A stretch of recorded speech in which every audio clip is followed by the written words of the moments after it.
It's TikTok Tuesday here on Halton News. And don't worry, this segment does not mean you have to have the app on your phone. And it actually applies to various social media where you may be seeing certain health trends. After all, we're at the start of a new year, and the number one resolution people make is to drop a few pounds and get healthier. And for some reason, many people believe that taking health advice from so-called influencers is a good thing. Well, I spoke with healthy lifestyle expert Dr. Joyce Johnson, ND, to debunk a few of the most notable social media health trends of 2025. But first asked if it's a good thing that people are taking health advice from things they see on socials. It's a positive because we're trying to do things to make ourselves better, right?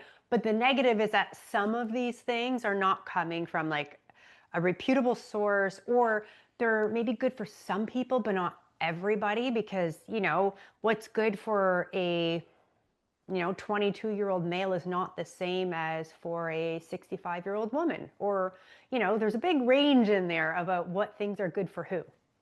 Okay, so you're absolutely right. So we're going to go through a few TikTok trends, which I'm sure, you could find on other social media services as well. If you're not on TikTok, they're on Instagram.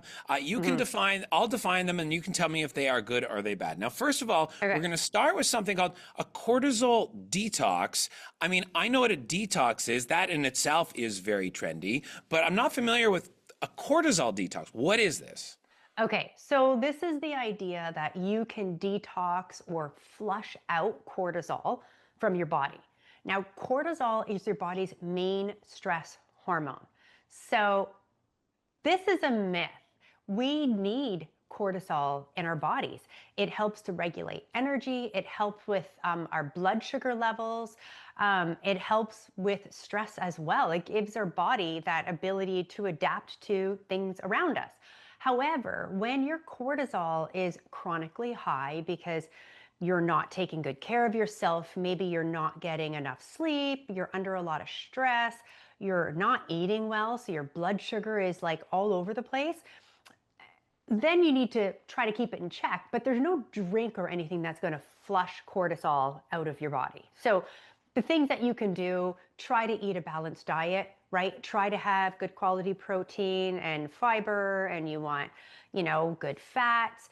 You want high quality sleep. You want to make sure that you're limiting your caffeine intake and later on in the day, stress management, exercise, all of the natural things to help.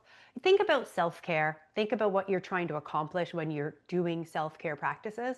That is the best way to help regulate cortisol.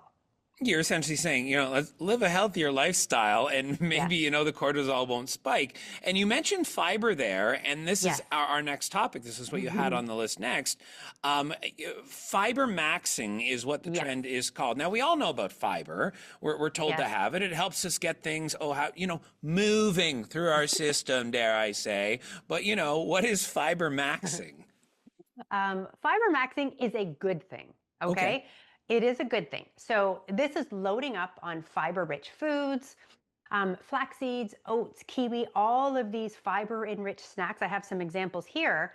That is really great. Loading up on that fiber, it's going to help you feel full. It's going to balance blood sugar levels, lower cholesterol, support your gut, improve digestion. But make sure you're drinking lots of water. Otherwise, things will not be moving anywhere. And if you are looking for maybe adding some additional fiber, look to a fiber supplement that is low FODMAP. So that means it is going to be more gut friendly, especially if you are someone that suffers from IBS. Yeah, you can get all bloaty if you have a bunch of fiber, right? Absolutely. Yeah. And you can get constipated if you're not drinking enough water when you're increasing the fiber in your diet. So yes, it's good. You want to aim for 25 to 35 grams or 38 grams of fiber daily. And that includes from your food as well. And that's a range that we want to land at.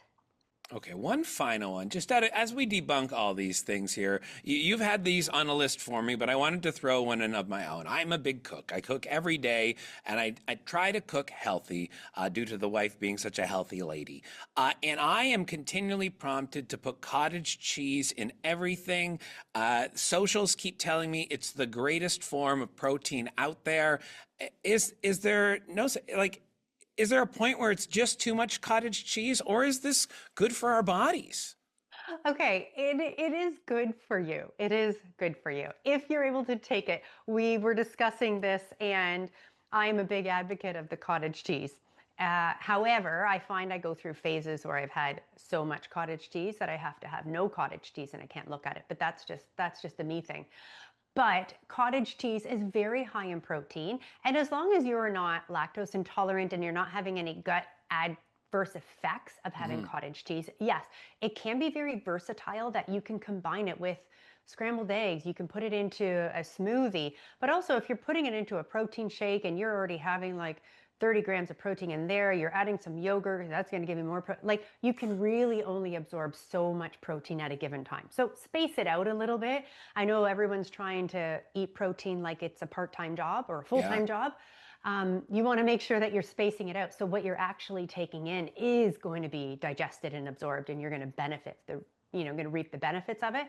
But unfortunately, it is really good. So if you have great recipes, I think you should share them.